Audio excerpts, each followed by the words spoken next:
Hello everybody, welcome back to HardReset.Info channel. In today's video I'll show you how to easily enable Do Not Disturb on your Xiaomi Smart Band 10.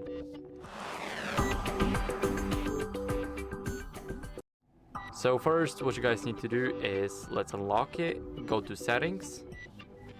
Now they are right at the bottom, so you need to scroll a bit. Now let's scroll down here in these settings until we see DND Settings, which is Do Not Disturb.